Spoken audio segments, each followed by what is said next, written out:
Hello, Blood Bowl fans, and welcome to another Tutor Talks. This time I'm talking to Urbanzorro, who is the Necromantic and Chaos Tutor. Hello, Urbanzorro. Oh, hello.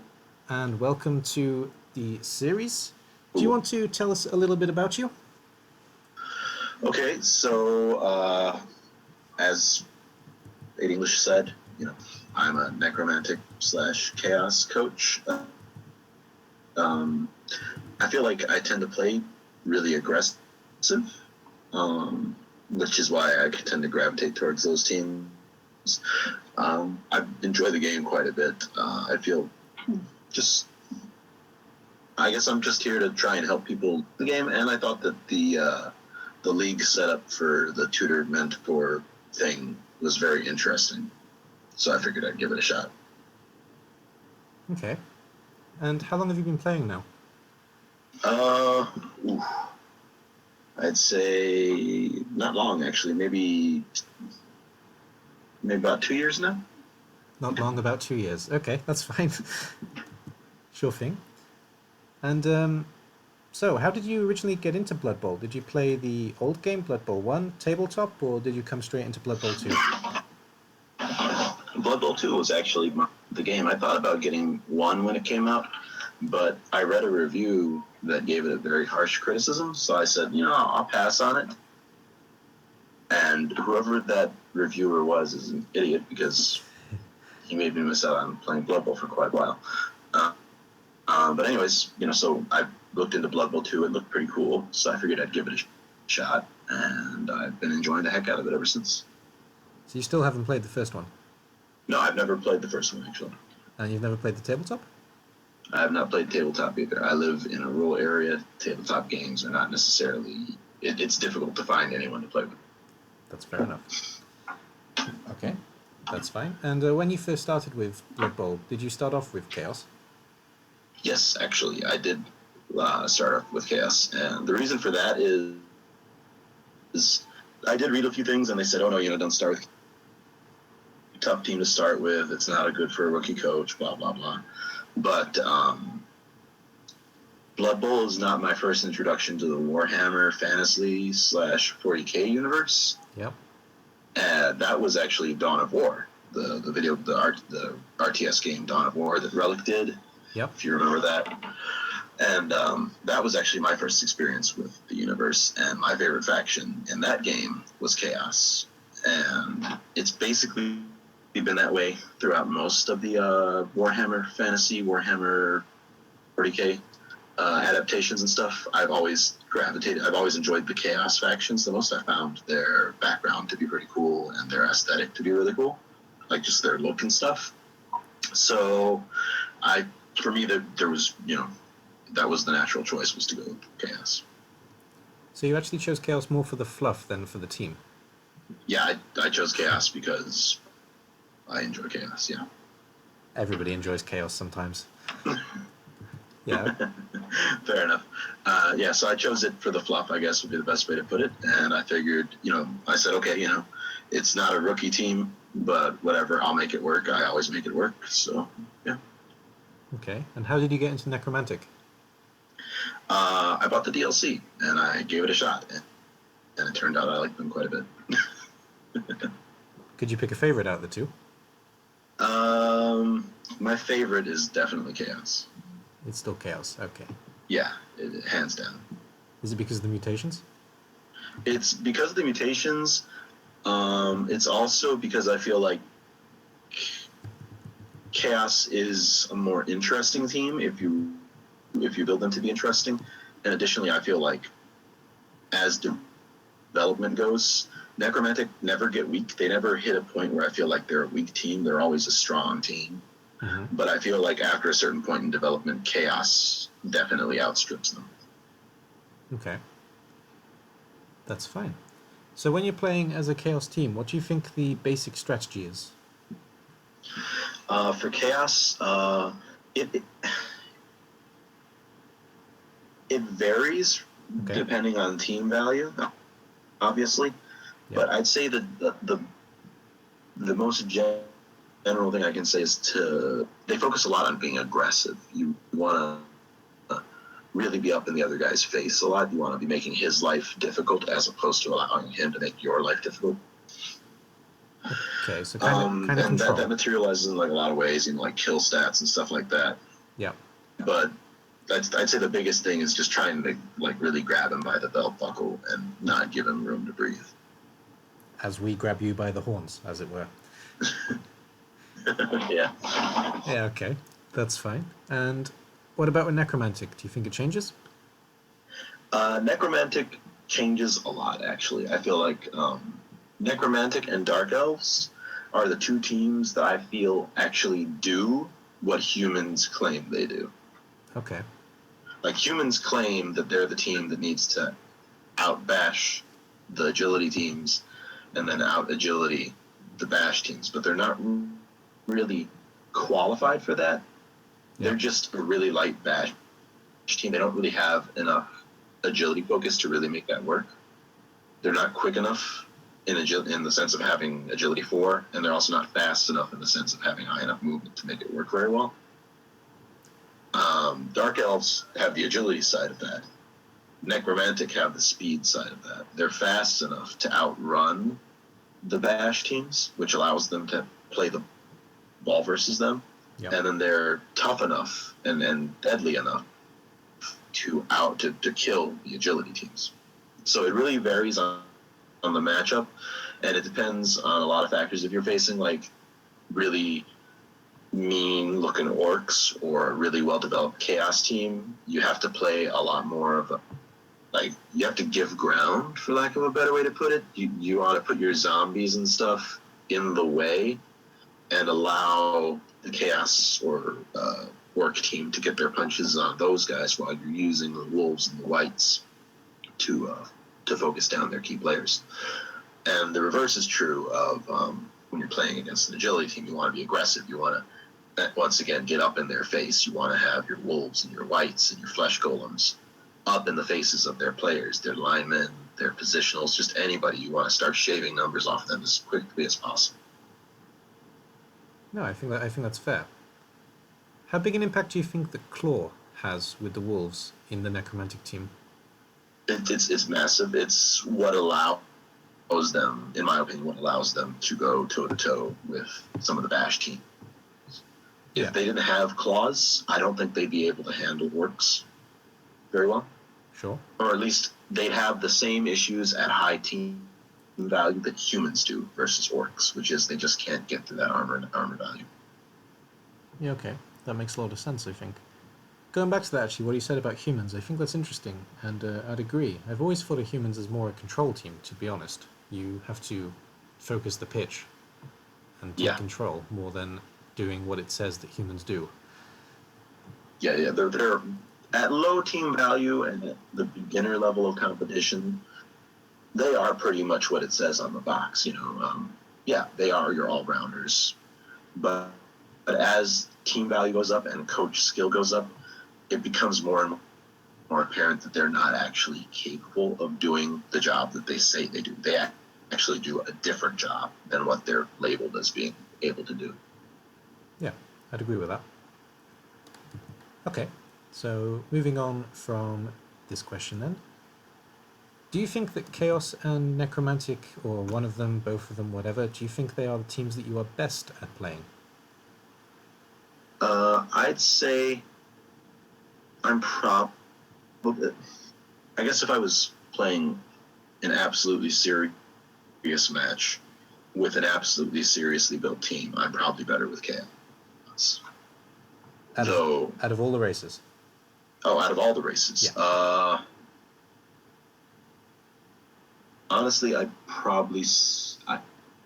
would want to say Chaos, but I would probably have a higher win rate with Skaven. Skaven, yeah. I'd agree with that, actually, having played you a lot.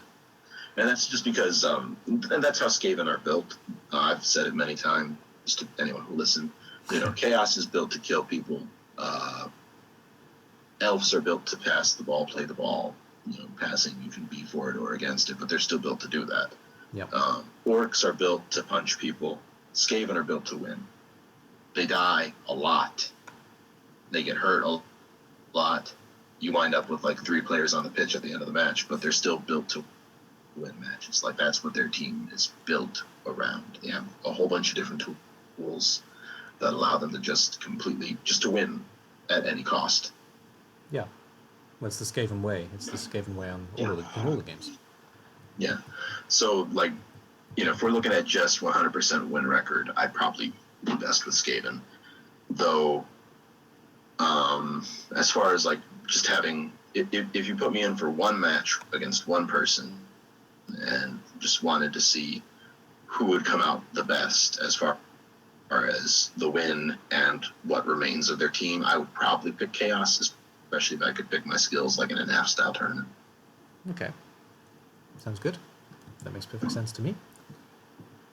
So, who do you think is the key piece or are the key pieces in the Chaos team? Do you think there's a weak link? No, I don't think there is actually a weak link. I mean, you could argue that it's the Minotaur, and you would not necessarily be wrong. But if you take a Minotaur, you're already accepting that he is going to create problems. You're accepting that for every game that he wins you the match because he kills 5 dudes in 5 turns, there's going to be another game where he does nothing the entire match and you lose because of it. Yeah. So if you take him, you're accepting that that's the trade-off. With the exception of him, the only other 2 positionals are the Chaos Warriors and the Beastmen. And that's one of the things that I like about Chaos, is there is no real weak link. I mean, there are definitely jobs that the Beastmen shouldn't be doing that the Chaos Warriors need to do, and there's definitely jobs that the Chaos Warriors shouldn't be doing that the Beastmen should do. But they're not intrinsically weak in and of themselves. It's not like, for instance, ghouls on a necromantic team are one of the weak links. It's not like, what's another good example? Ghouls on the undead team are also a weak link. Just ghouls in general. Punchable. Yeah. Ghouls in general, yeah. It's not like that, nor is it like the runner or the assassin on a dark elf team where they do a job, but it's not necessarily a necessary job, or they're also just easy targets. They're not like that. The Beastmen aren't like that. They are the easier to injure, but they're not necessarily a weak link in and of themselves. I don't think so. Sure, I'd agree with that as well. I'm pretty big on Chaos as well. I'm down as a Chaos expert as well for some reason, but I'd agree with that assessment. Also with the Minotaur, which is strange, talking to 2 coaches that played a lot of Chaos, but we're both pro Minotaur, which is unusual. Yeah, I'm definitely pro Minotaur. I take him, and I take him because he's fun, and at low team value, I think he does add a lot to the team. At high team value, not really, but he's still fun. Well, I always think with the Minotaur, so long as you don't rely on him too much, rely on him sometimes, but not too much, he can make a big difference in some games.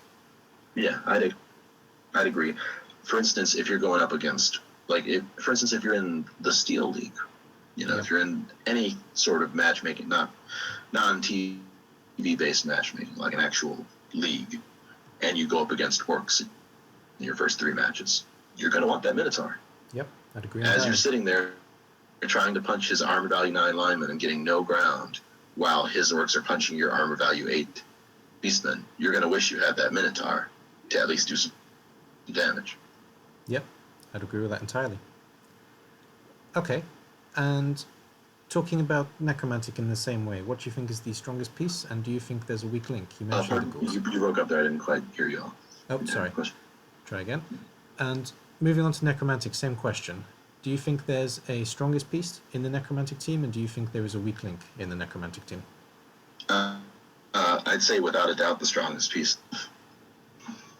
He's the most dynamic player on the team. He has the most potential for growth. You broke up just to make sure. Werewolf was the most important piece? Yes, the werewolf. Okay, yeah.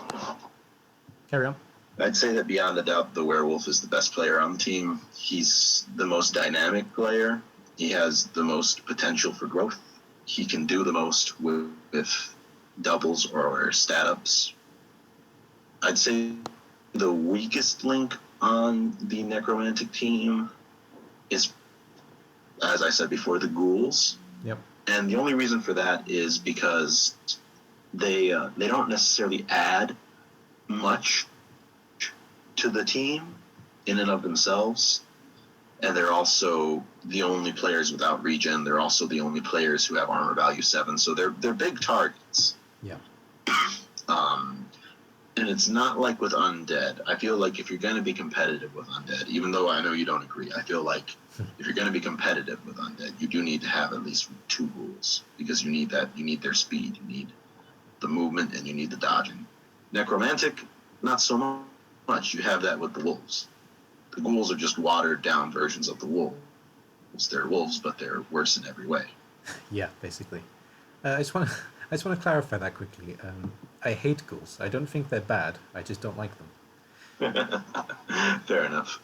No, I actually agree with you. If you do want to be competitive with a proper undead team, well, I managed to be competitive with a really watered down version, as you know, but realistically, yeah, you need at least 2 ghouls. I'd agree.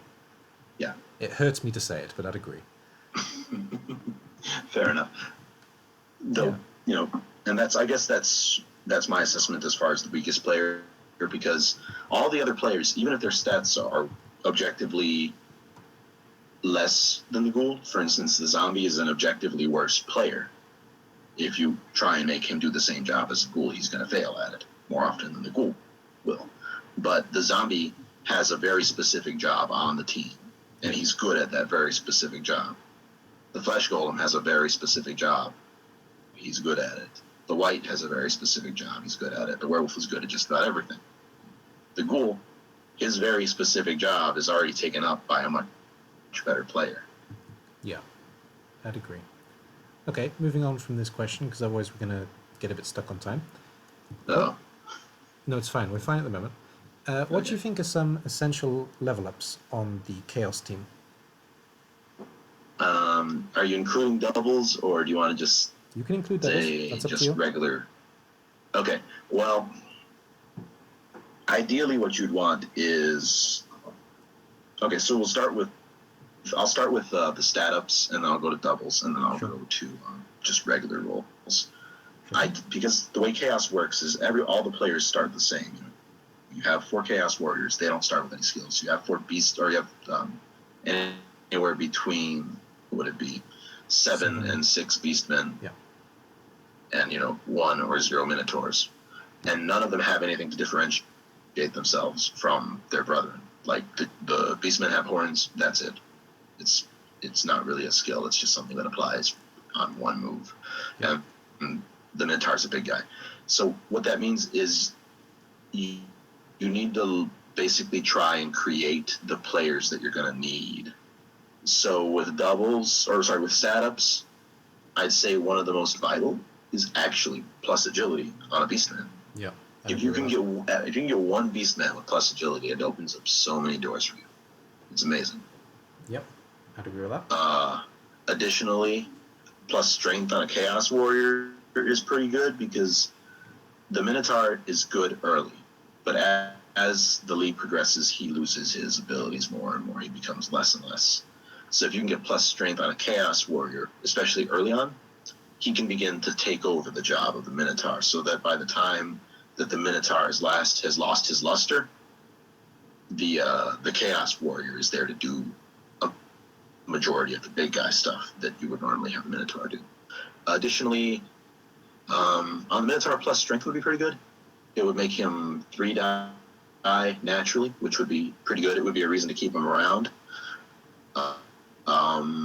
Though there's also an argument for just giving him block instead, which I guess is a good segue into the doubles.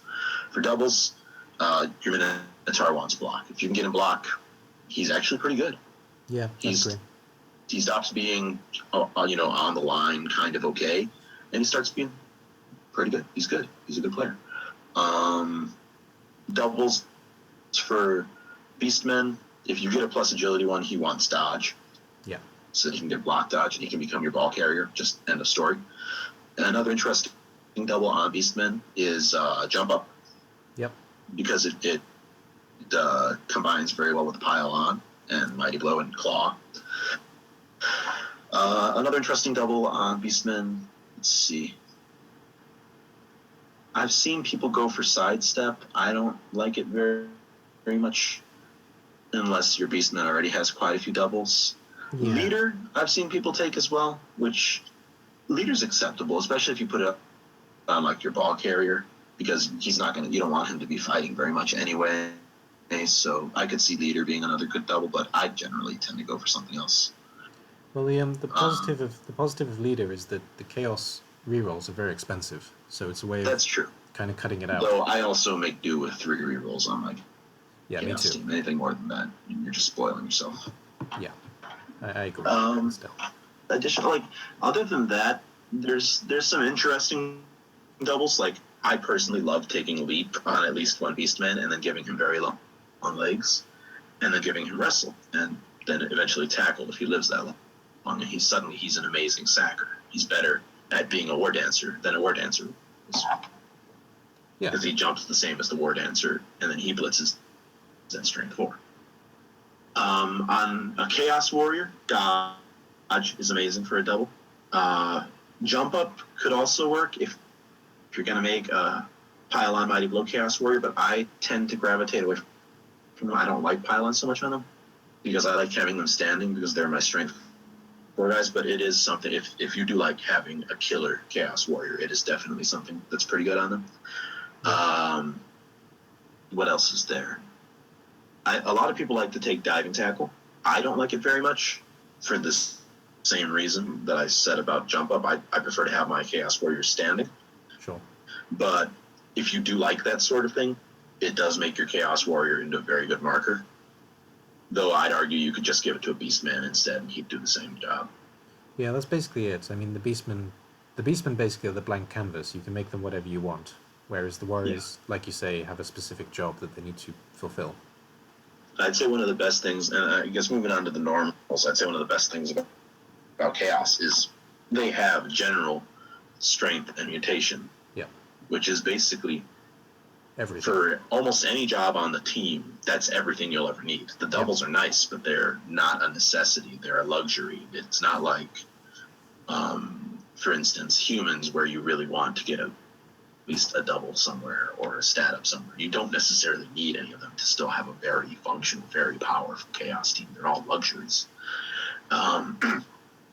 Your chaos warriors, I'd say that they want block, guard, and mighty blow. I like to do it in a mixed order. I like to have my first guy, I'll give him usually guard. Then I'll give the second guy block, and the third guy mighty blow, and the fourth guy mighty blow. And I'll do basically just mixed combinations thereof until all of them have those 3 skills. After that, other good skills on them would be like stand firm, claw, disturbing presence. I believe that's the one that, or is it no, foul appearance, the one that makes them harder to punch. That's a good late skill. The other thing is, I really like having 2 chaos warriors who are supporty players and 2 chaos warriors who are brawlers, who are built for punching, and having them work in pairs with one supporting and one punching. I like giving the support guy, block, guard.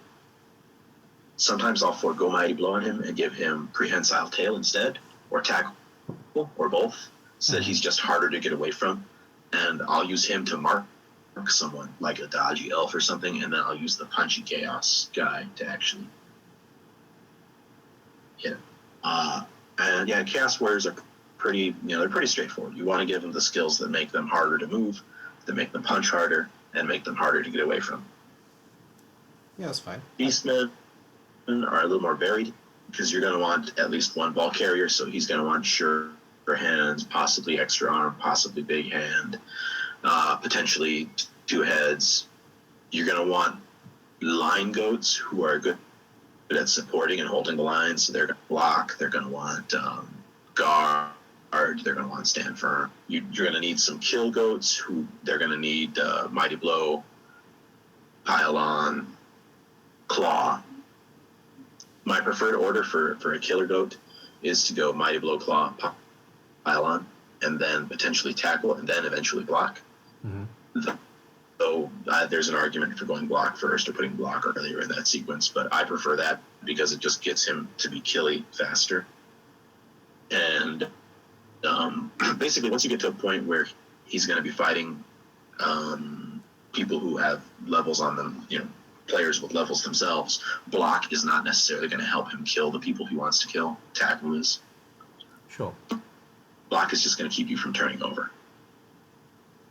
And so yeah, the beastmen are a lot more varied. You basically have to decide what you want your beastmen to be. And usually you can do that within the first or second level. If they get a stat up or something, the stat up dictates what they're going to be.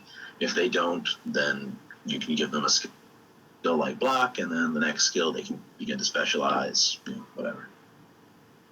Yeah, okay. That makes a lot of sense. And I think I'm gonna have to put 2 videos up for you, but that's fine. I apologize. That's fine. That's pretty interesting, actually. And what about Necromantic? Moving on from Chaos. Okay, development for the Necromantic is honestly a little bit more straightforward, a lot more straightforward. And once again, this goes to my opinion that Necromantic do what humans claim. Yeah. Because, the human team, it claims, okay, you need to have everyone doing a specific job, and that's true to an extent. For Necromantic, it's even more true. Everybody on the team has a very specific job, and they need to do that very specific job. If they try to do someone else's job, things are not likely to go well for you. The zombies need to get punched. They need to be in the way. They need to be in people's, just in the path of where people want to go. They need to stand between your important players and your opponent's killers, and then they need to stand on top of your opponent's important players, forcing them to roll more dice. Yeah. So you want to give them skills like block or wrestle. I don't necessarily like wrestle very much on zombies because they're so slow. Some people can use it. I don't. I prefer block. It keeps them up. It keeps them being annoying. Another good general skill would be tackle. You could give kick to one of them, I suppose. I don't necessarily give kick before tackle because tackle, it's okay, but whatever. Obviously, you want at least 1 or 2, depending on how many numbers you have. You want at least 1 or 2 zombies with 30 player. I like fouling a lot. That's part of my playstyle, especially when it comes Necromantic, because they're one of those teams that's built to use the foul as a weapon.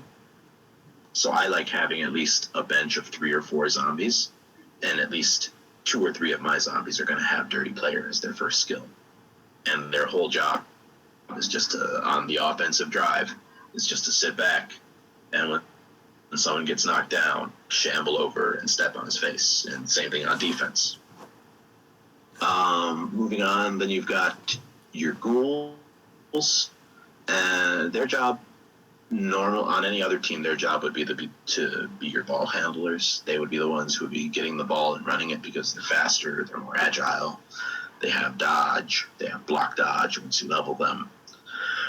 On the Necromantic team, they're outshined by the werewolves because the werewolves do those jobs, and the werewolves are better at those jobs. So your ghouls can become, if they're more of a luxury player. I'd say get them later than early. But if you do get them, they can become sort of a supporty player. You can give them, first level is probably block or wrestle, depending on what you prefer. If you want, maybe you can use one as a sacker. Level after that, maybe sidestep. If they get a double, I'd say definitely give them guard. That'd be pretty good. You could give one, if you're using one as a sacker, I guess on the double you could consider Mighty Blow, but he's already got wrestle, so that doesn't synergize too well. Honestly, an ideal ghoul for a Necromantic team would be block, dodge, guard. Yeah. And sidestep. That would, he doesn't really need much more than that.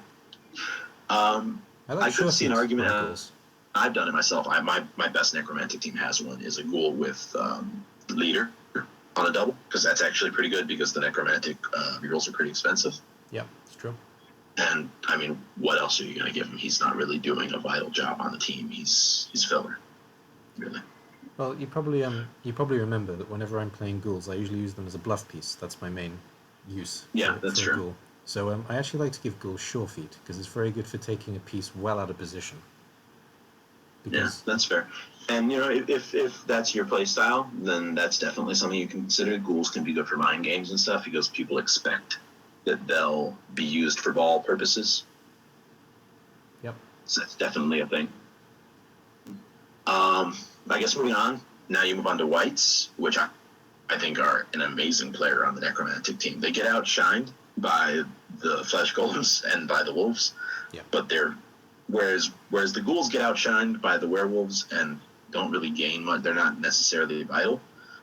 The whites get outshined by the flesh golems, but they are very, very important to the team. Yeah, they're safety. They're very vital. I like using them as killers, to be honest. That's my preferred setup for them. On an undead team, they're more of a support player to help support the mummies who are your killers. But you don't have mummies, you have flesh golems. And flesh golems are good, but they're not as well suited to killing as mummies. They don't have the strength 5. They don't start with mighty blow. They're built to be more like roadblocks. They're more like black orcs. Yeah. So your whites wind up behaving more like orc blitzers. You want to give them things like tackle, mighty blow, pylon, guard is good as a later level. Stand firm is good. Basically, I'd say their most important thing is to just start getting good at killing people early. And then from there, you can branch them out a bit if you want. I feel like they're really important. Is one of the best things they do is they give you a safe blitz option. If you get into a situation where there's no good blitz for your werewolf because of frenzy traps, the white gives you an option to safely blitz. So those are good normals for them. Stat ups, I forgot to mention stat ups. The zombies, strength, nothing out. Maybe movement, but not really. I'd say strength is probably the only stat up worth taking on a zombie. Doubles, dodge, and guard would both be okay. Maybe sneaky get for your dirty player, but it's not really worth it. I mean, you've got like 3 or 4 spare zombies if you're doing it right. It doesn't matter if you lose one. I said ghouls would be, guard or leader. White's kind of the same thing as Beastman, actually. Jump up would be good if he's already got his kill stack going. If he's already got his pylon and his mighty blow, jump up is amazing for him. Yep. If not, dodge is also pretty good on double. Stat ups, agility is pretty fun. I wouldn't say it's, if you're going for a purely competitive build, I would say skip it. Yeah. Strength is good. I would say take strength. Movement, I would say skip. If you're going purely competitive, same thing with armor value. Yeah, never take armor value. Yeah, never take armor value, but some people do, whatever. I'd say if he gets a double early, give him dodge and make him a pseudo flesh golem would be an interesting thing to do because he's already got block and he's got dodge and you can stand firm. If he gets a double 8, give him jump up because he should be killing people already, so might as well make him better at that. Yeah. And that brings us on to, I guess, the stars of the team, which would be the wolves. Actually, no, I skipped the flesh golems. Let's go to the flesh golems first. Flesh golems, they're your roadblocks. Normals, they obviously want block first. After that, guard is good. There's an argument for giving them guard before block. That works too. Additionally, you could give one mighty blow. For instance, if you lose a flesh golem midway into a season or something, and you have the cash to replace him, and then he gets a level up very quickly, which is an unlikely string of events, but if it does happen, there's an argument for just giving him mighty blow first, catch up to the other guy. Yeah, and that's acceptable. But I'd say if you're starting a starting necromantic team and one of your flesh golems gets his first level, it's either guard or block, and that depends a lot on your division. If you're going up versus a bunch of agility teams, give them block.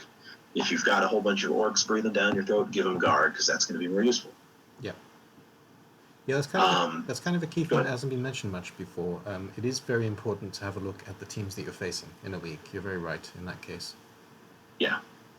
And obviously that doesn't apply if you're playing in the open league, like the Cabal Vision Open League, but for league play, a lot of your team development winds up being based off of who you're playing 2 weeks from now. Yeah, that's true. But after that, I'd say after he gets his block and his guard and his mighty blow in whatever order tickles your fancy, I prefer block guard mighty blow or block mighty blow guard. But whatever order tickles your particular fancy is fine. After he gets that, he doesn't necessarily need much more than that. Those are like his skills. Tackle would be good to help to make it harder for people to get away from him. That would be okay. I wouldn't take Frenzy on him because he's got such low movement, it becomes a hazard. What else is there? I wouldn't take Pile On because, for the same reason that I wouldn't take it on a Chaos Warrior, he's better doing his job standing up than he is on his ass. Yeah. What else?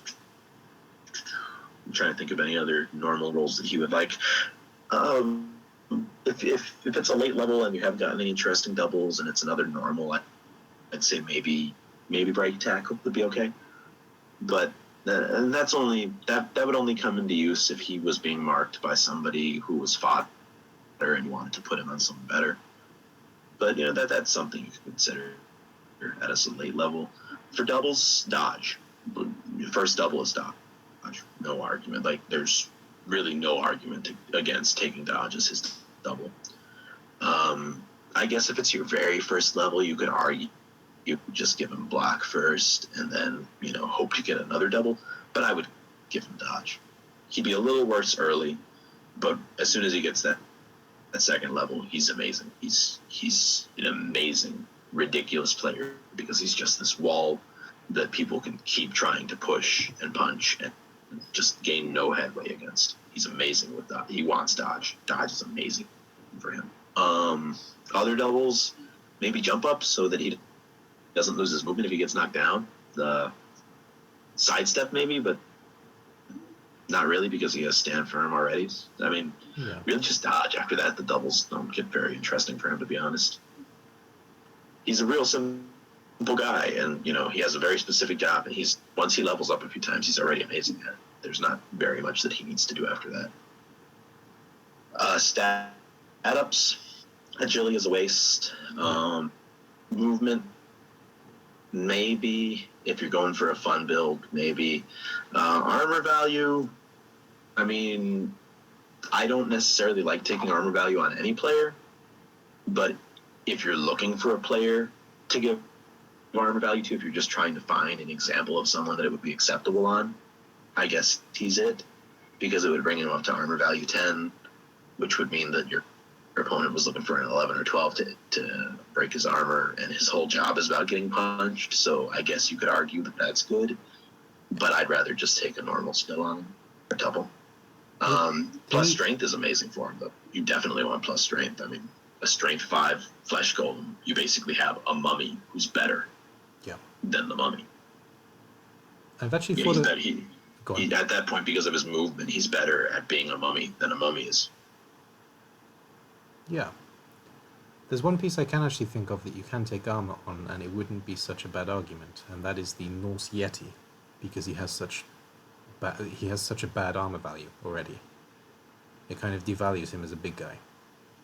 Yeah. That's the only one, though. I could see that, yeah. And then then we're on to the wolves. The wolves are amazing because they have so much potential. They get their general agility access, and that's an amazing tree to have on a player. It's super, on a player like them at least. It's super interesting. They're not really limited in what they can become. It really depends on what you want for your team. First level, I'd say block. Second level, dodge. After that, I mean, it's an open book. Sky's the limit. Whatever you really want to do. You can make one into a ball carrier. You could give him sure hands. You could give him sidestep. You could give him sprint, sure feet, and he's an amazing ball carrier. He can run ridiculously far. He's hard to hit. He's hard to catch. He's hard to keep a hold of. You could make him into a blitzer with his frenzy already. You could give him, obviously he has block. You want to give him block, obviously. He doesn't start with it, but you obviously want to give him block. And then with dodge, you could also give him, after that, he could get, as a blitzer, he could get tackle. He could get sidestep. So that way when he blitzes into a bad situation, he's not looking at getting surfed very easily. You could give him, as a blitzer, what else would he want? I mean, there's one skill that he definitely wants, but that's in the doubles. I mean, really, after that, he's already an amazing blitzer. You could use him as a marker if you wanted to. I mean, that's a little risky because he's a very important player, but he'd be really good at it. Wolf would be an amazing marker because you could give him block dodge. You could also give him sidestep, obviously. You can give him jump up and combine it with dive and tackle, or you could be super cheeky, which I would prefer if I was making a wolf blocker or a wolf marker. I would just give him sidestep and shadowing, because unless you're trying to mark gutter runners, no one's getting away from you. If you're a wolf, you're faster. Okay. I just want to stop you for 1 second because something amazing and really weird has just happened in game. The original video finished, so I wanted to watch your game against Valkson and judgment of the Khemri team. And I clicked watch replay, and it's taking me to a screen where I have the choice to buy your MVP or not. Wow, that's a thing. That's a thing, yeah. I'm gonna quit and restart Blood Bowl, I think, but we can keep talking. That was weird. That was really weird. Maybe my MVP died that match. I think my MVP may have died that match. Oh wait, you're saying it's Khemri, right? Yeah. Oh well, no, then that doesn't apply because they don't have a Necromancer, so I have no idea. That was weird. Maybe you killed my MVP in the previous game, and that's the game trying to remember that you had the option to buy it. Maybe. I don't know. It was weird. That's bizarre. So anyways, I guess that's a good enough to segue into doubles. The obvious double is Mighty Blow. If you roll doubles on your wolf, give him Mighty Blow. I don't care what else he's doing, give him Mighty Blow, and he becomes your killer. Whatever job you had planned for him, whatever glorious future he was supposed to have is over. You give him on a double, you give him Mighty Blow, and he kills things. I'd agree with that. And I'd say at any point in development, first level, second level, last level, Mighty Blow immediately on a double, and then he becomes a killer. That's his job. And if you go the killer route, he's amazingly set up for it because you can give him, block. Obviously, you can give him dodge to keep him standing. You can give him sidestep so that they can't push him away and avoid getting hit. You can give him tackle so he's better at killing. You can give him dauntless so he's not scared to fight guys who are bigger than him. If you get a second double and you give him Mighty Blow or pile on, you can then give him jump up for that combination. Mighty Blow, doubles on a wolf opens up an amazing thing just because he needs Mighty Blow, wants it so bad.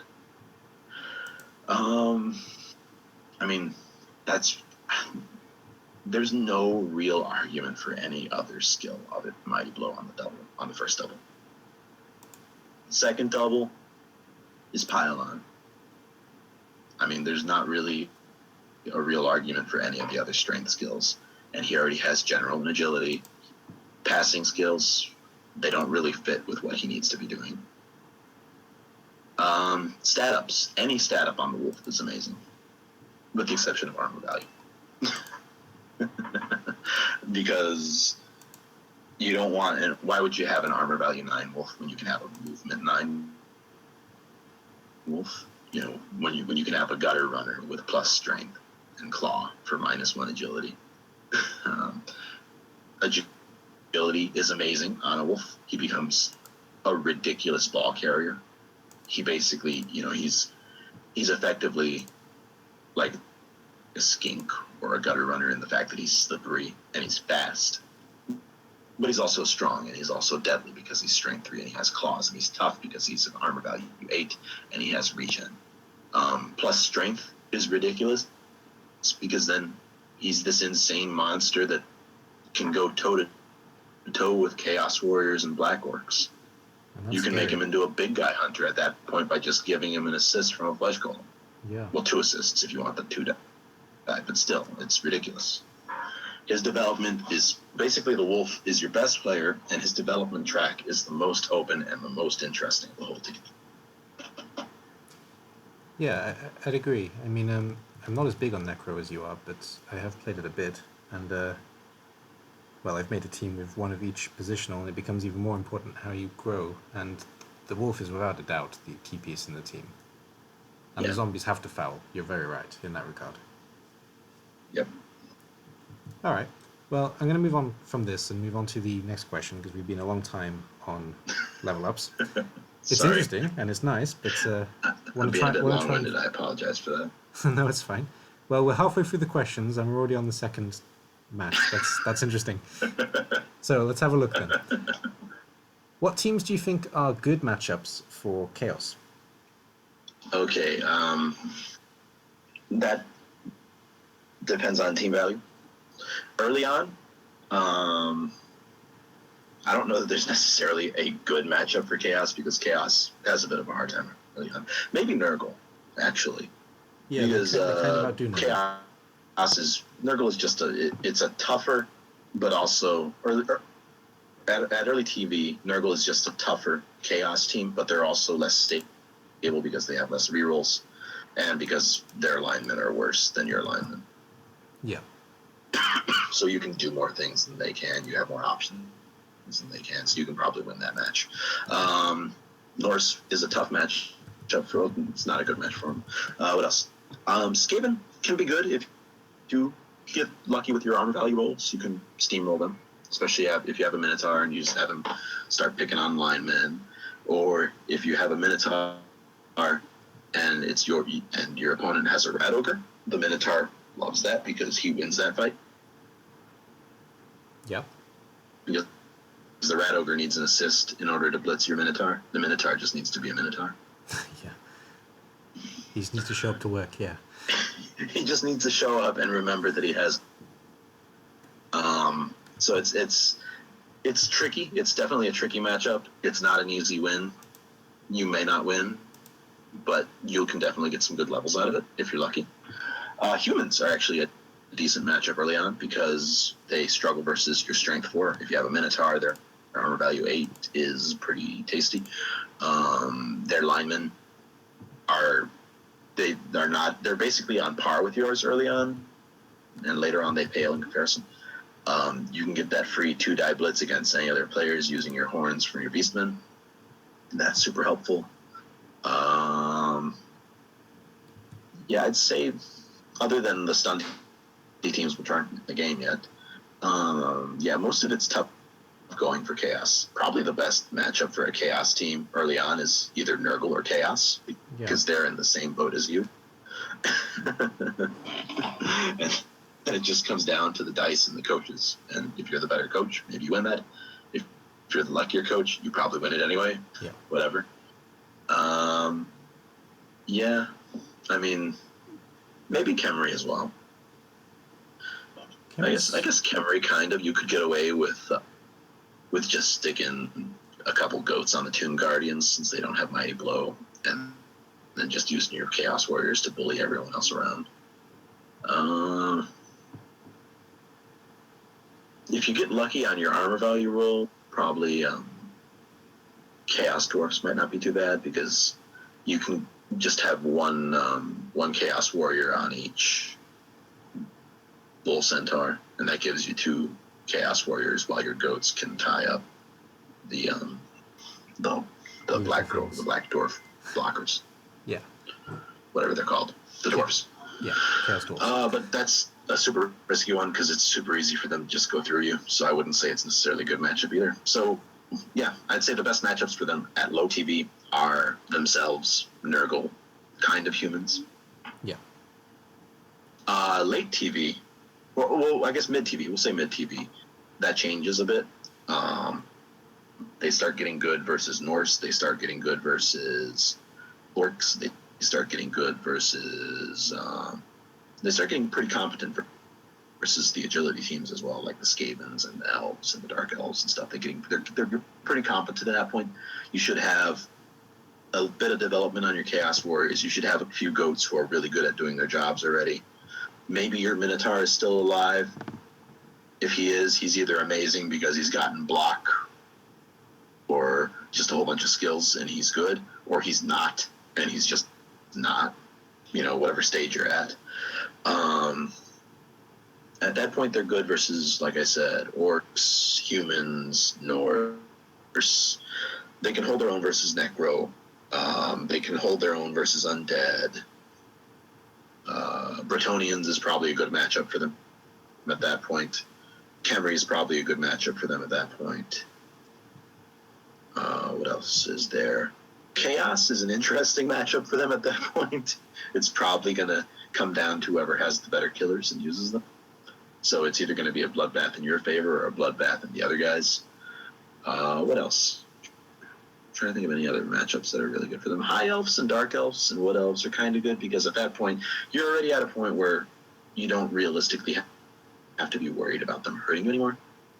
So you can potentially roll well with your injury and armor dice and win the match. Okay. Yeah, late TV, I don't think they really have a bad matchup. They start being good versus everybody just because at that point you should have, if you're playing to win, which is really the only way you should play other than just for fun with a fun setup. I don't necessarily think that just playing for a straight up kill team is it. If that's your thing, that's your thing. I'm not saying it's bad. I'm just saying it's not me because I'd much rather win. Yeah. And Chaos is really good at winning if you build them to win. So if you build your Chaos team to win, odds are you probably don't have your Minotaur anymore. He's probably dead, or he's this freak of nature with like strength 5, or you fired him. That's block and dodge, or some other wacky combination that makes him amazing. Well, the other option is that you fired him to keep TV down. Yeah, I don't do that, but other people probably do. Yeah. He dies. The Minotaur dies. He dies early because he's only AV8. He likes to get in the middle of it. So either he becomes amazing and he lives long, or he stays mediocre and he dies. Either way, he's probably not dragging you down because he's gone, or he's a legitimately amazing player in his own right. Your Chaos Warriors by this point should all be amazing guys. They should, unless one of them has died and he's like the trailing guy, but even then he shouldn't be that bad. They should have, their block, their stand firm, their guard, their mighty blow, their claw, their tackle, their tail, their whatever tickles you, whatever you like best about your Chaos Warriors. They should have that already. You should have at least 2, well, at least 1. I would advise at least 2, but 1 is probably the bare minimum. And ideally, you'd want 3 killers and kill goats who are just, at some stage, they're somewhere along the claw, mighty blow, pile on, block, tackle combo. They're somewhere along that combo. Maybe one of them has doubles for a jump up. Maybe one of them doesn't. Whatever. You should have a ball carrier who's at the very least got sure hands and all that. So you should probably have some guys who are filler, your stand-ins, your stand firm, guard, block dudes, just your average everyday guys. And with that combination, there's very few teams that you can't take apart. Versus orcs, your killers can shred them while everyone else supports. Versus elves, your 1 or 2 sackers that you should have built should be able to get the ball while your killers shred them and everyone else plays them around. Versus Skaven, everybody should be killing them and then maybe get the ball. Versus, I'd say dwarves are still kind of a tough matchup, and that just depends on how happy you've gotten with your claw mighty blow. If you've got a lot of claw mighty blow, they shouldn't be a problem. If you don't, they could be. But you're faster than they are, and you're more agile than they are, so you should play that card. Versus Necro, the regen can be a bit of a problem, and they're just as good at getting better as you are. They don't cap out like their other undead brethren do, so they can be a tricky matchup, but I feel like you still have the upper hand. Undead, at high TV, they've already hit their realistic cap, so you should handle them. Norse, same thing. Humans, same thing. All the human flavors, really, you should be able to handle. Lizardmen, you should also be able to handle, because their big thing is their high armor value, and your claws should handle that, and their strength, but you have horns, so just give an assist and you can handle that too. Yeah, I don't think I'm missing anybody. Am I missing anybody that comes to your mind? No, I think you got them all. What do you think is the worst matchup for Chaos most of the time? At high TV or just overall, or In general. okay, in general, I'd say the three worst matchups for Chaos are Dwarfs, Nurgle, and Chaos. Okay. And Dwarfs, because Chaos is, of the Bash teams, of the teams that are decidedly Bash, Chaos is the most glass cannon of them. I don't count Norse. Norse are a hybrid. They're more of a hybrid team. They're not as much of a Bash team as people like to think. Of the actual Bash teams, which Chaos fits in, Chaos is the glass cannon, and Dwarfs are the opposite. They're the slow glacier. So there's always that chance that you just don't hurt them, and then they steamroll you. They grind you down. Yeah. There's that chance. Chaos and Nurgle, because they're just as good at killing as you are. So maybe they kill you first. Yeah, it's just first to kill. Yeah. Basically, it becomes it's a funny thing. Basically, you know, I've heard it said before. If you win the coin toss, you probably win the game. That's the thing and that's only at super high TV. Yeah. Which I guess isn't really applicable to most leagues, but if you're in Cabal Vision, you've seen it. Yeah. If you're in the open ladder, you know what I'm talking. Yeah, of course. Yeah. Talking about Necro, let's not go through the whole list again. But who do you think is the worst team for Necro to face off against? Okay, I'll just do the TVs. I'll do the worst. Yep. Low TV. That's a good one. Maybe Skaven, to be honest. Yeah, I'd agree with that actually. They're fast. They're slippery. At low TV, especially at starting TV, maybe your Wolf doesn't have block yet, so he's not a big threat to their gutter runners. And even if he does have block, his claws are useless versus them. Yeah. They've got a big guy, which if they take could potentially cause you trouble because you don't have anybody to match him for strength. Yep. They've got numbers, so your numbers might not help you that much. Basically, they can just run around you and make life difficult, and you need to just roll some good armor rolls on them and take some of their guys out, or else they're going to run the day. Yep. I'd agree with that. You know, basically, the problem is that they are very good at dictating the pace at low TV. They dictate the pace of the match, and Necros have trouble when that's going on. Necros want to be the one who dictate what the flow of the battle is. Sure. At mid TV, I would say probably their worst matchup. I would say it's versus the heavy bash teams.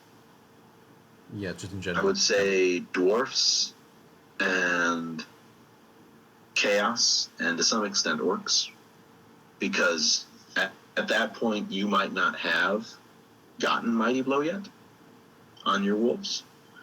Even if you do, you've only got 2 at max. You only got 2 Claw Mighty Blow guys. You probably don't have a Claw Palmer. You might not have a lot of skills on your Flesh Golems. You might not have your skill stat going on your Whites yet. So you can have trouble breaking the Orc armor if you've only got 2 guys who are good at it. You're going to have trouble breaking the Dwarf armor if you've only got 2 guys who are good at it. And at mid-TV, they've probably got 3 or 4 guys who are good at killing you. Same thing with Chaos. They're a little less armored, so it's a little... But at the same time, they've probably got more kill skills than the other 2 teams do.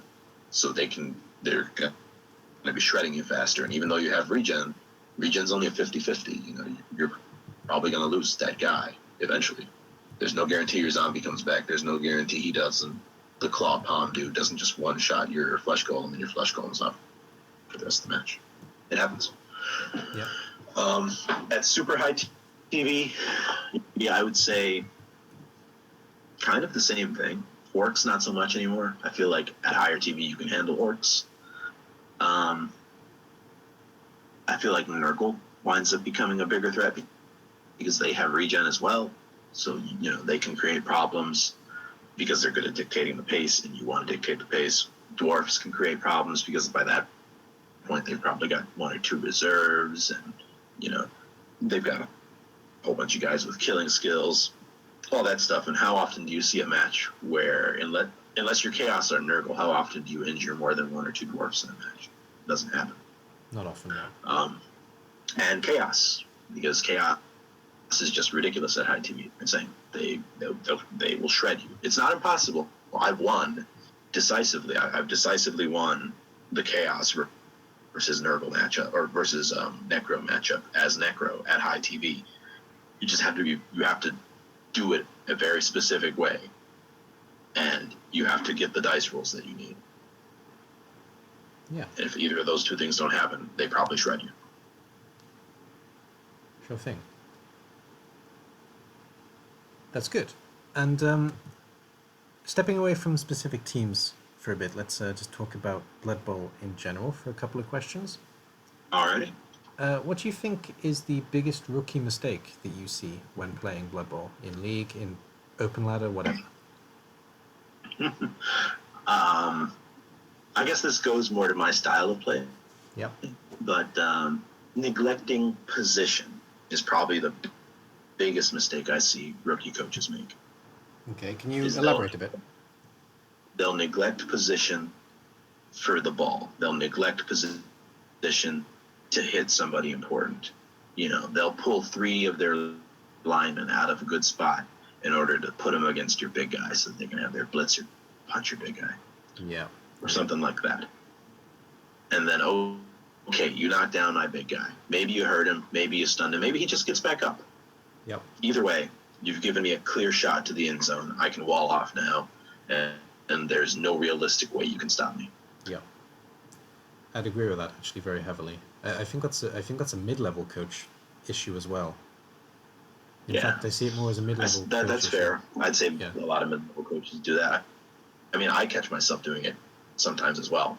It's an easy trap to fall into, but I think that's the trap that I see rookies fall into the most, is they get themselves into a bad position, and then once they're in that bad position, I have a full turn to exploit it to make their position worse. Yeah. And then from that point on, the rest of that drive is just them trying to throw dice up a hill as I keep making the hill taller and taller. Yeah. It's something that actually I learned watching replays mostly. So yeah, it's something I definitely recommend to any new coach. Watch your replays because it helps you a lot.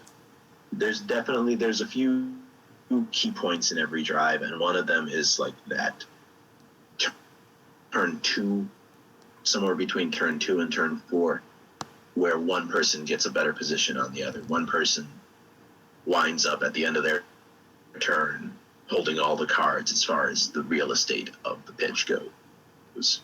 And at that point, life is going to be very hard for the other guy. Yeah, sure thing. Okay, and going on from that then, what basic piece of advice would you give to a brand new coach or somebody who hasn't been playing very long? Don't roll ones. Good advice. I like it. Okay, the serious piece of advice, though, would be to be mindful of the entire pitch. Yeah. And not to overvalue your players. That's a big one. I see a lot of people do that. I see veteran people do that. I see rookies do that. That's one of the things that I like about Chaos. It's one of the things that I like about Necro, is you can rattle people's cages really well. And you don't have to do it over. You should never do it really the chat or over the mic. Yeah, that's being an asshole. Yeah. The way you rattle someone's cage in Blood Bowl, the way you make them start making mistakes, is on the pitch. You threaten the guy that they like the best. Yeah. You have your zombie shamble over there and start stomping, dance a jig on some guy's face. You have your kill goat claw mighty blow pile on their super precious whatever, witch or blitzer or whatever. Yeah. And people get rattled. And they say, oh shit, this guy's not scared of fouling me. This guy doesn't mind piling on even though he knows he's going to get fouled. Yep. I need to start protecting these guys that I value. There's a lot that you can do in the game if you stop caring whether your players are alive at the end. I'm glad that you said this, actually, because right now, I haven't told you, but there's actually a peasant game in the background. A peasant game? Yeah, because I couldn't find a necro game. So I just want to, when we're talking about this, I just want to say this. You were watching my Stumblers before this. Yeah, I lost the match, but I gave Urbanzorro a rough time, even though I have one positional and only one positional in that team. And Urbanzorro is currently winning in this game with only 2 positionals. So, you know, any piece can do things. Yeah. Yeah. It's an important lesson. That's the other thing. Like, I guess that's another good little nugget of advice. Your player's stats don't matter if you put him in a spot where he can't fail. Yeah. Very true. You know, I run a peasant team. I run a team with, and I'm not trying to, advertise for myself, whatever. But I run a team with a knight and a blitzer, or a yeoman, and a bunch of peasants. Yep. And the peasants are shit. They're shitty players. They're horrible. They're horrible, horrible players. But if I put them in a position where they don't have to dodge, where they just have to move, and their whole job is just standing there, and that is succeeding at what they need to do, they're awesome. Every player's good at that. Yep. The same with the Stumblers. I mean, I play a lot of skeletons. A lot of people hate skeletons, but you can make them work if you know how to use them. And that's all it is. Okay. Yeah, exactly. And that's positioning, which I think you're also an amazing coach at, which is why our matches tend to be so even, because we're both jockeying for position as opposed to just trying to shave people off of each other or just focusing entirely on the ball with no regard to where you're at after you got it.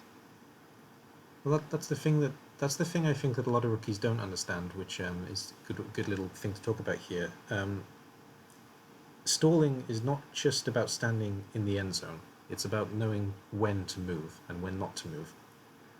And that's one of the most important things that a lot of coaches do wrong. They move the ball forward when they don't need to, and it gives your opponent a chance to counterattack. That's very true. One of my favorite tactics with chaos is if you can develop a thrower, you can just have him stand all the way at the back of the pitch. Yeah. You can let your other 10 dudes kill people for like 4 turns and then just push up one side and then throw the ball if you want to, or walk it if you have the range and the speed, and then score. Yeah, I'd agree with that entirely. Okay, and we're kind of talking about this a little bit, but the last question on the page, and then I'll give you a couple of extra questions. What do you think is the difference between a good coach and a great coach? Not rolling ones? Not rolling ones is definitely part of it. I'm not gonna. I don't think anyone who is not guilty of taking themselves too seriously is gonna try and tell you that don't roll ones is the first rule of Blood Bowl. Yeah. Well, it is. If you want to win, the first rule is roll well. That's the first rule, and not everyone is able to follow that rule. So all the other rules kick in on the days that you're not able to follow. That having been said, accepting rolling well, I'd say minding the situation on the pitch is what separates a good coach from a great coach. Yeah. I wouldn't necessarily qualify myself as a great coach. I have issues with certain matchups. I have issues with certain styles of play that I have trouble overcoming. Yeah. But I'd say, people who are considered to be particularly good at this game, or at least the ones that I've seen, I'd say that the common thread that runs through all of them is that they keep in mind where the game is going at a higher level than just one turn at a time. Yeah. A good example, and this is at a much lower level, obviously, my level versus someone lower than me, so pretty rock bottom as it, I'm just saying.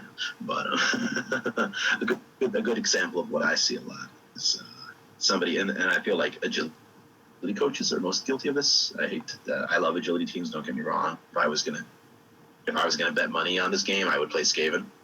Yeah. Without a doubt, yeah. If there were $50 on the line, I would play Skaven every time. hands down. But I feel a lot of agility coaches are super guilty. They will prioritize getting the ball over keeping the ball. Yeah. You know, okay, I'm in my cage. I've got my goat in my cage. He's got his Chaos Warrior buddies surrounding him. They all have tackle, or they've got their skills, whatever. We're all set. Your War Dancer leaps in. He lands. You do your 2 dies against me, you know, your red die. You roll double pows. The ball pops out. You know, my guy falls down. The ball pops out. You grab the ball. And that's the end of your movement. Your last move, your last, you know, turn of your last space of movement with that guy is him picking the ball up for that. He rolls that 6+ to pick up the ball. And now he's a block dodge, you know, War Dancer in it. He's got the ball. That's awesome. But he's in the cage. He's in a cage. He's in my cage. He's got 4 of my Chaos Warriors staring him in the face. He's got the goat that he just punched staring him in the face. He's got my killer licking his lips to blitz in. Yep. You're not keeping the ball. No. Unless I'm super unlucky and I just don't roll well, you're not keeping the ball. The ball's mine. I'm punching your fancy elf. And then I'm stepping on his face. Yeah, not to... I like to try and stay modest, but I think this is something I do quite well, actually, as a coach. I don't focus on the ball. It's something that I try to say all the time when I'm playing, is that, you know, you don't have to pick up the ball immediately. Just secure the ball. Exactly. And securing the ball can take 3 turns. But yeah. you've got to make sure that the other guy can't pick up the ball. Even if he tries, he can't. Right, exactly. Yeah. So and I'd say that's what separates a good coach from a great coach. A good coach sees an opening to hit the ball and says, "There's the ball. I'm gonna hit it." And he hits it, and he pops it, and then it lands into a place that he can't do anything with it because the ball was surrounded by my guy, by his opponent's players. Yeah. A great coach says, "Okay, I could hit the ball, but if I do, nothing's gonna happen. So instead, I'm gonna screen and loop around so that next turn I can hit the ball and free it in the same turn and then grab it and get the hell out of there." Yep. I'd agree with that entirely. I would agree with that entirely. Okay. And moving on to the league itself, mostly, because we've got this tutor and student league coming up. Have you had a look at the tutor lineup, out of interest? I actually did take a look at it. So you know who's... I don't remember all of it off the top of my head, but I have taken a look. So you know who's there and who's not? Yeah. And what do you think about the lineup? Because obviously we're all going to be playing each other. Do you think it's going to be one that either Chaos or Necromantic can do well in? Or do you think you're going to struggle against certain coaches? Or do you think you're going to struggle against certain races? I think a lot of it will come down to the specifics of the league, how long it runs, and stuff like that. We'll be playing 7 games. We'll all play each other. Yeah. If I remember correctly, I believe we were supposed to be able to use semi-veteran teams. Is that correct? Yes. Yeah. Okay, in that case, I think it as far as from the Chaos Necro perspective, I'm not too worried about the orcs. No offense. I'm sorry. No, that's fine. But I'm not. I think it's fair. You know, it's a good matchup for Chaos at higher TV or mid TV. I prefer to be playing. Granted, it's coaching it, so you probably pull it out from under me, but maybe my student beats yours. Yeah, it's plausible. The elves will probably, from just winning the match perspective, the elves will give trouble. The rats will give trouble. Yeah, because they can just win. You know, you can kill 3 other guys and they still win, and that's what they're built to do. And you know, winning in that situation comes down to the dice and to positioning and to just, you know, getting the better situation on the pitch. Yeah. Okay. And also talking about the game in general again. Do you think there's ever been a moment where you've played this game and you thought, wow, that was fantastic. That's exactly why I'm playing this game, and specifically this game? Yeah, I'd say there's a few moments of that. Yeah. Do you remember one? Give me a second here. I remember one, but it's not with Necro, and it's not with. That's okay. Just in general. Okay.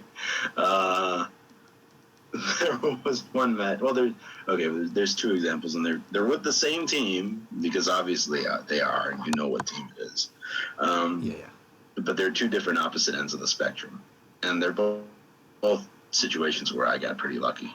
Oh well. One of them was with my peasant team when my opponent had been getting pretty lucky for a good portion of the match, and I hadn't been unlucky. I'd been doing okay as well. I don't want to say it was one-sided anyway. It wasn't, but he'd gotten me into a position where it was 1-1 with like one turn left, and it was likely to be a draw, even though I thought I should have won it if I had played it a little better. Yeah. And my only chance to win was to send my knight straight up the middle through his double wall and just do a whole bunch of shitty dodges and make it in the end zone. Oh, so nice. That's what I did. And it worked. And he made it, and I won. I was very happy. They're the moments I love as well. I always remember a game that I played against a coach, and he made a free wall screen, and my only option to score was to run straight through it. Yeah. And he said to me, "What are you going to do?" And I said, "The only thing I can do, I'm going through the middle." It failed, but it scared him so much that I actually even attempted it. And that's Blood Bowl, It's all part of the game. Right, well, the second game is actually finished, so Okay. I'm going to call a halt to this rather epic interview. I thank you very much for taking the time to sit down and talk Actually, to I'm me. sorry. Yep. Can I do one more? Yeah, go for it. Go for it. Okay, this one's quick. It was the first time, the second time I ever faced the same peasant setup. It's one knight, one yeoman, a bunch of peasants, and usually a star player because we're super cheap. My opponent was a Nurgle team, and he was at like 1400 TV, so he already had a few of his deadly guys. He was already good. Yep. And and I think this epitomizes the peasant experience. Is he sets up his dudes, he sets up in defense, and I show up with my shitty little peasant. And I'm lining up my little peasants, and they're standing there, getting ready to do their thing. And Zug is with us because why not? Mm-hmm. And my opponent tells me before the match even starts, he goes, "No offense, but something along the lines of no offense, but your team's a joke," or like I'm looking at this as just free SPP now, or something along the lines of you got a shitty team and I'm going to kick your ass. Yeah, I get that a lot as well. And then we beat the ever living hell out of him. That's how it should be. The peasants they showed up in true form. We fouled out like 3 or 4 of his players. Zug did a few things. He knocked out 1 or 2 dudes. We scored with the ball, went to his offensive drive. The next half, we did the full 8-turn stall. Came into the next half up numbers because we'd shaved enough off of his guys. We managed to take the ball away from him like turn 13 or 14, and then he conceded. Oh, and obviously, it's sad that it was a concession. It was in the open ladder, but I was still very pleased with myself just because it's like, okay, that's what I built the team for, is to turn those sort of expectations upside down, and we managed to do that. Maybe we did it versus somebody who had a bit of a manners problem. That's even better. Doesn't change the fact that we did it. That's even better. There's actually a video in my channel that's the same story. There was a high elf coach who was laughing at the start, saying, "You must be losing every game 4-0," and we crushed him. The dice helped a little bit. I'm not gonna lie, but at the end of the day, my all zombie team completely destroyed him. Yeah. And it was just him. He thought I was getting away with stupid things when I wasn't really, and it plays on their mind, and coaches can fall apart when they're playing an unconventional team this way. Yeah, that's true. Avoiding convention is a really good way to get a leg up on somebody who's good but not great. Yeah, would agree entirely. All right, so we'll call a halt here then. Thank you for the second story. That was a nice little extra bit. So thanks for joining me, Urbanzorro. I highly appreciate it. Thank you very much for having me. I'm sure the new coaches will appreciate your insights into Nurgle and Chaos as well. It's been very interesting. Yeah. I am going to close the video now, but I'm going to keep Urbanzorro here to talk to him for just a second. So anybody who has been watching, thank you very much if you have got this far. I know it's been a long one, so I apologize for that, but it happens. And who better to have a long one with than my good friend Urbanzorro? So, all right, well, thank you very much for having me. No worries. Anyone who is watching, thank you very much. May Nuffle smile at you, and see you all soon. Bye-bye.